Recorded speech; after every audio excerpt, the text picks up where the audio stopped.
รีโนโวยอดผลิตภัณฑ์ที่ขายดีที่สุดสูตรที่จะทำให้คุณอ่อนเยาว์กว่าวัยรีโนโวส่งเสริมและฟื้นฟูร่างกายโดยรวมให้กับคุณกำจัดพิษร้ายของความเครียดในแต่ละวันให้คุณรู้สึกสดใสเหมือนวัย 22 รีโนโวมีสารต้านอนุมูลอิสระสูงทำให้คุณดูอ่อนกว่าเก่าหนุ่มสาวกว่าใครกระชากวัยได้ดีด้วยรีโนโวรีโนโว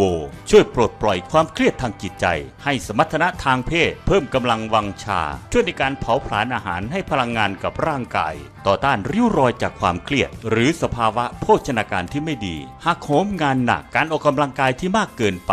และจากความเครียดชนิดต่างๆรีโนโวช่วยสนับสนุนระบบภูมิคุ้มกันเพื่อต้านทานโรคช่วยการฟื้นฟูตัวของร่างกายทั้งหมดลดภาวะความเครียดและความหดหู่ทางจิตใจเสริมสร้างพลังทางเพศผ่อนคลายอารมณ์เครียดรีโนโวประกอบด้วยอุลตราแฟกเตอร์ทรานสเฟอร์แฟกเตอร์ที่สกัดได้จากโคโลสตุมของวัวโอโวแฟกเตอร์ทรานสเฟอร์แฟกเตอร์ที่สกัดได้จากไข่แดงของไก่และสารนาโนแฟกเตอร์ที่สกัดได้จากทรานสเฟอร์แฟกเตอร์ของโคโลสตุมวัว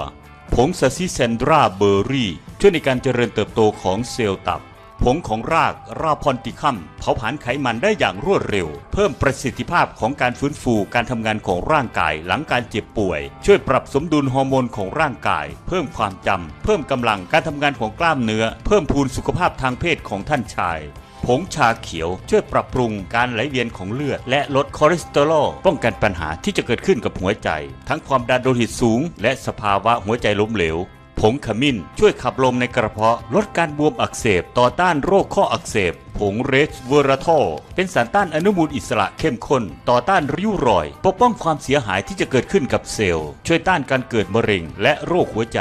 ผงดอกบล็อกโคลีมีสารออกฤทธิ์ต้านการเกิดมะเร็งเป็นจำนวนมากผงเมล็ดกาแฟเขียวช่วยลดน้ำหนักและช่วยเผาผลาญไขมันได้อย่างรวดเร็วลดความดันโลหิตควบคุมน้ำหนักควบคุมน้ำตาลในเลือดช่วยในการเผาผลาญอาหารสังกะสีกลูโคเนตช่วยในการเติบโตและการพัฒนาการของเนื้อเยื่อในร่างกายผงเมล็ดองุ่นอุดมไปด้วยสารต้านอนุมูลอิสระที่มีประสิทธิภาพสูงคืนความอ่อนเยาว์ให้ผิวพรรณช่วยให้ผิวพรรณเปล่งปลั่งผิวหน้าเนียนใสผงพริกไทยดำช่วยป้องกันและต่อต้านการก่อมะเร็งเร่งการทำงานของเซลล์ตับเท่ากับช่วยให้ตับขับสารพิษให้ได้มากขึ้นถือเป็นสมุนไพรที่สำคัญในการบำรุงร่างกายโดยรวมวิตามิน D3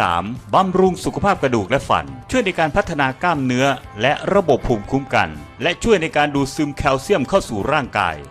รีโนโว1ขวดมี120แคปซูลรับประทานครั้งละ2เม็ดวันละ2เวลาสำหรับผู้ที่ต้องการฟื้นฟูสุขภาพในผู้ที่มีความเครียดเป็นประจำรับประทานครั้งละ2แคปซูลวันละ3เวลาสำหรับผู้ที่มีสภาวะความเครียดหนักทั้งทางกายและจิตใจ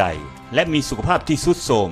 รีโนโวผลิตภัณฑ์อาหารเสริมเพื่อระบบภูมิคุ้มกันให้สารต้านอนุมูลอิสระสูงช่วยในการเผาผลาญอาหารให้ทุกท่านมีสุขภาพที่แข็งแรงช่วยดูแลสุขภาพโดยรวมทั้งหมดของท่านอยากได้สินค้าหรือว่าสิสมัครเป็นตัวแทนจำหน่ายสปป.ลาวติดต่อหมายเลขโทร020 5561 4102ท่านสมพรศรีสมบัติเด้อครับ